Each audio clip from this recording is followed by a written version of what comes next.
All right. I'd like to start up with Lee. I've worked with Lee on many projects, and it's my pleasure working with him on webinars, specifically because even though you can't see him right now, he coaches you throughout the webinar as if you're meeting with him in person. Lee's executive chairman and senior consultant at MAP.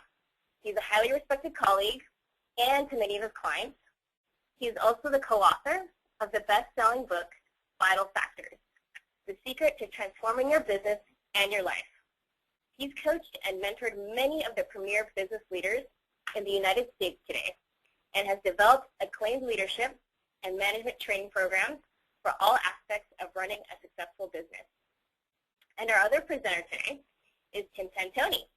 He will be talking about the importance of background checks. Tim is a reliable and confidential resource that legal professionals, company executives, and human resources professionals turn to uncover fraud, detect risk, and prepare evidence for court. He is also a licensed private investigator and active member of the California Association of Licensed Investigators. Last but not least, Tim is also a fantastic MAP client. All right. So good morning, everyone. I hope you're all having a good day today. Yeah, I'm really excited about this workshop or this webinar today because you know, a lot of clients. One of the biggest challenges clients are having today, and I'm running into more and more as I work with different MAP clients, is the challenge of hiring good quality people. And you know, it's kind of a surprise for a lot of people because obviously you all know our unemployment numbers in the nation, but we're still struggling to hire good quality people. And I had a client ask me one day, a couple months ago, said, "Well, where's all the A players?" And I looked at them and I said, "They're working." And so this is a really good timely workshop going into 2014 and getting prepared for 2014 and what do you have to do for hiring. I'm excited to do this with Tim. Tim is a MAP client, and I've worked with Tim for a couple of years now at least. And one of the things that I really learned from Tim, and why I wanted to have Tim on this webinar, is the importance of really doing your homework on candidates today. And there's so much stuff out there, and it's really important to do background checks, check on people, and it's broader than just calling references. It's more about using the technology we have today and things like that to really find out everything you can about a candidate. So it's exciting, and I'm glad to have you all on. So thank you for taking time to do that. A couple things in terms of touch the ground rules. I'm fighting a little bit of a cold, so once in a while I'm going to cough. So if I cough, I'm not trying to be rude, just I'm trying to project my voice, and I'm still fighting a little bit of that cold, so I apologize for that in advance. So given that, what I want you to think about as we go through the presentation is what's the challenge you're having in hiring, and if you're sitting there with a piece of paper in front of you, write down what that challenge is, and if we don't address that challenge as we go through the presentation today, feel free to send us a question at the end, and we'll leave time for question and answers. And that way we make this specific to your needs as much as possible. The key thing is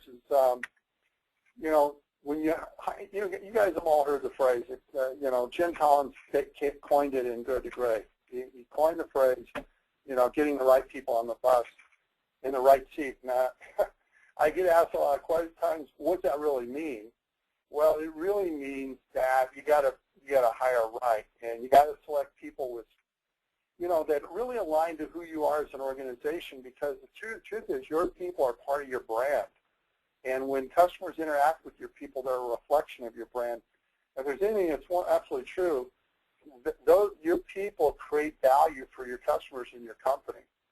So that's why hiring is such an important important part of what you do. I had a mentor years ago tell me something that has always stuck with me, and what they told me was hiring people is the most important thing you do. And I've learned over the years in my running business for 35 years that I'm only as good as the people I surround myself with. So what what I'm going to do today basically is focus on that key element. You know, all of you that have been to the MAP Executive 2.5-Day program have seen this chart or this triangle about the MAP system. And, you know, staffing, which is down there, it's one of our 6 functions of management. And we're going to focus on staffing today. We're going to focus on that hiring process. And we're going to focus around the fundamentals of hiring and making sure we do a really good job in those fundamentals. So we're talking about why it's important to do good hiring, what the trends are today, some mistakes you can make. We're going to really zero in on fundamentals of hiring. And listen, some of this you're going to have heard before. This isn't rocket science. This isn't stuff that you know, you're going to go, oh wow, I hadn't heard that before. At least most of it. Maybe you'll pick up 1 or 2 new things.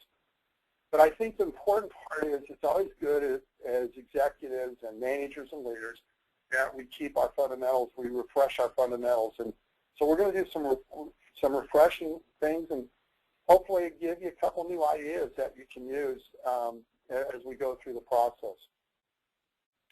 So I'm going to dig in and talk a little bit first about why it's really important.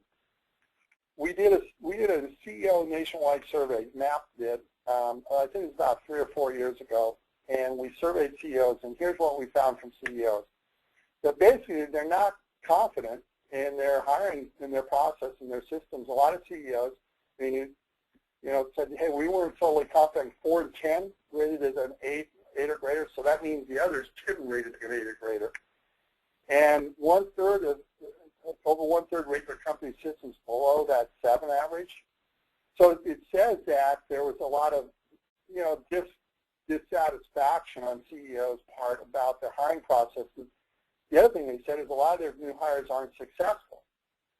And a lot of that has to do with the discipline and the fundamentals and the rigor of your hiring process. And making sure, you know, that you do the right things in your hiring process. And 4 and 10 saying that 80% of new employees were successful. Now think about that. 6 out of 10 were saying they weren't successful. So it's really clear that there was satisfaction in hiring process and hiring systems. But probably the bigger component of it is there's some real brutal facts behind hiring. The national average, they did a study not too many years ago on a national average. 7 out of 10 new hires were the wrong hires when they did a much broader study. And that's a really big statistic. Your goal in the hiring process is to improve those odds. And I'm sure all of you can think about right now an employee you hired and you go, yep, that was the wrong hire. We've all done that. The second thing is, you know, what I said, A players are working. You have a greater likelihood when you're hiring somebody that you're hiring a B or C player that's on the market than an A player. I always kind of chuckle when clients say to me, oh, I hired this guy, they're going to be an A player. You don't know if they're an A player until they've been there a while. And the other fact is that it's time consuming to hire effectively. And you know, an old rule in management is hire slow, fire fast. And I heard an advertisement recently on the radio for a recruiting site, and the person said, you got to hire fast in today's market. You know, I can tell you in the past, when I've hired fast, that's when I've been most likely to make a mistake in my hiring process. And the other challenge that a lot of employers are running into is the challenge of onboarding millennial generation employees and hiring them and managing to their expectations. So I'm sure you guys can all relate to those facts and relate to those points. So what we're going to do in terms of the process is, you know, try to help you through really a good process. Now, one of the things I thought would be fair to share is, you know, as I've worked with MAP clients, I've been working with MAP now for about 15 years and seen a lot of different companies and things like that. What's some of the biggest mistakes I've seen in terms of hiring? Well, one of the biggest mistakes, and I continue to see it, is opportunistic hiring. Another term that I've heard for this is convenient hiring. You meet somebody, you know, I've had situations for CEOs. I had a CEO one time, I told him, I said, you can't fly anymore. You can't go to airports anymore. And he said, why not? I said, because you usually meet somebody on the plane that you like and you hire them. And then 90 days later, 120 days later, we're trying to figure out how to get rid of them. The other thing is the shallow hiring process, meaning not very in-depth. You interview them once, okay, I like them, let's get on board. Settling for candidates, that you interview 3 or 4 candidates, they're not your strongest candidates, but you settle because you don't want to take the time to go out and get another prospect list of candidates. Another big issue, a mistake that I'm seeing a lot more of is lackluster recruitment, and I'll talk a little bit about that. And I'm going to talk about each one of these in some way today and how you can take corrective actions. Reactively hiring. And what that means is that you know you got a person that's a problem. You wait till they leave, or you know somebody is leaving. You wait till they leave. Now you got an opening, and then you're all of a sudden behind the 8 ball because you need somebody in the job. So the first 4 bullets come into play, and you reactively hire. And that also ties into just not getting enough candidates to look at. And one of the other big mistakes I see is where you or whoever's interviewing them, you end up turning the interview into a sales presentation where you try to convince them why you're a great place to work. And then you end up doing all the talking. And lastly is, and this goes back to the challenge of time. The hiring process drags out, and it takes way too long because you're not focused on it, and you lose good candidates because you're not following through with them on a timely basis. So I'm going to give you some tips today to address those mistakes and, you know, some help in trying to help those. And then Tim's going to also help you with identifying, do you have the right person and what do you know about the person. Key trends that are happening, and I took a look at over the last 12 months what I've been seeing more of in terms of hiring. First of all, more and more people get jobs through networking and referrals. So that tells you right there, networking and referrals have to be part of your recruitment process. In fact, the studies show up to 90% of employees getting the jobs today are through networking and referrals. You got to have broader recruiting. You got to use social media. You got to, you know, there's definitely more use of social media in recruiting, and there's more and more broader net casting in terms of recruiting. And the other thing is that I see less and less reliance on the traditional job searching websites like Monster, those kinds of things, you know, because people are realizing they got to look farther for candidates, which means using more technology. We'll talk a little bit about online recruiter sites and what those look like. There's more and more use of those occurring. And then the other key trend that I see happening is it's getting more and more difficult to find qualified candidates in certain disciplines, and finding those candidates. So, which means you got to have a broader recruiting. One big challenge for a lot of companies is finding good salespeople. Some of you out there might be struggling with that just as we speak. And then lastly, one of the key trends is more and more focus on hiring for competencies versus just technical skills. So, for example, you know, if I'd rather looking for a salesperson that's from your specific industry, you might need to broaden your look for salespeople. Look for the competencies and then train them your industry technical skills. And I'm seeing more of that happening, and it's successfully working. But it does mean you have to do some good fundamentals to make that work. So that's some of the trends I'm seeing, and I'm sure some of you guys can relate to those trends. Now let me jump in. There we go. Let me jump in and talk about, okay, you're going to hire. So first of all, how do you get prepared? I'll give you some quick tips here on preparing. First thing is make sure you got a great job description. Now, I see job descriptions that are 5 bullets. That's not a great job description. And I know some of you go, okay, well, that job description is just paperwork, Lee. Absolutely not. Job descriptions, the blueprint to the position. It's one of the most important things you can do is sit down and write a comprehensive job description.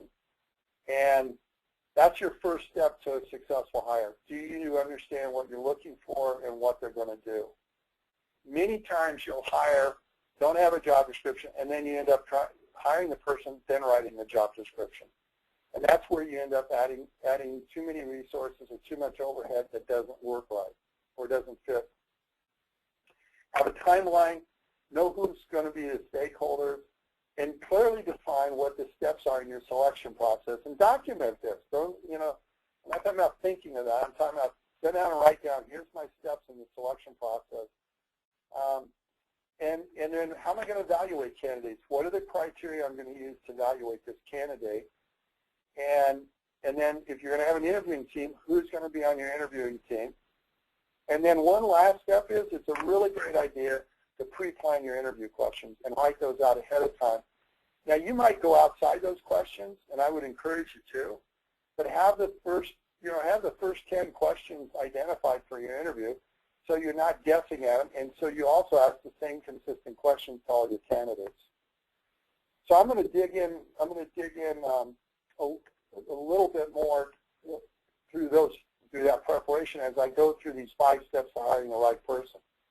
So these are the 5 steps I'm going to cover: creative recruiting, selection, behavior-based interviewing. Tim's going to talk about doing your homework, and then I'm going to close out with talking about how to effectively onboard. So let's talk about recruiting. Okay, I really like that picture, so just wanted to point that out.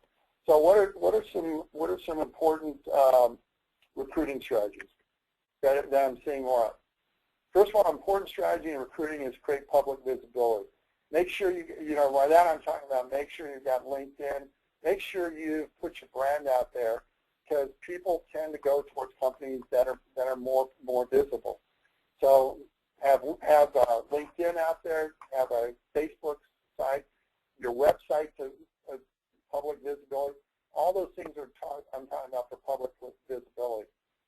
And the other thing is, one of the challenges that you get into trouble you get into in hiring is when you're reactively hiring versus proactively hiring. So always be recruiting. Build a pipeline. And that's a really important step. And if you're not doing that, and I know you have time troubles, set time aside each week, hour or two, just to recruit and look at candidates. When you go to conventions, when you go to trade associations, when you go to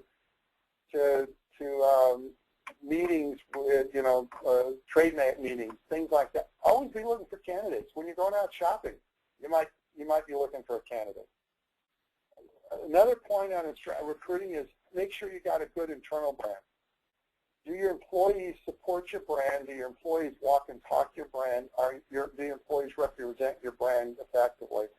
Because if they're not buying your brand and your brand promise internally, then you're going to have a challenge bringing new candidates in, and you're going to have a challenge recruiting candidates, and you might settle.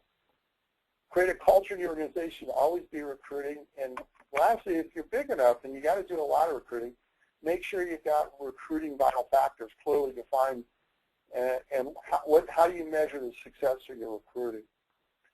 So those are strategies. So let's talk about what is creative recruiting and how do you cast a wide net. I just put some things on here. Most of these you're really familiar with, but the things that sometimes catch people off guard is, look, when you're looking for candidates, go to your vendors and your customers. Send an email out and say, I'm looking for a candidate for this. Or go to trade associations. A lot of times they know candidates.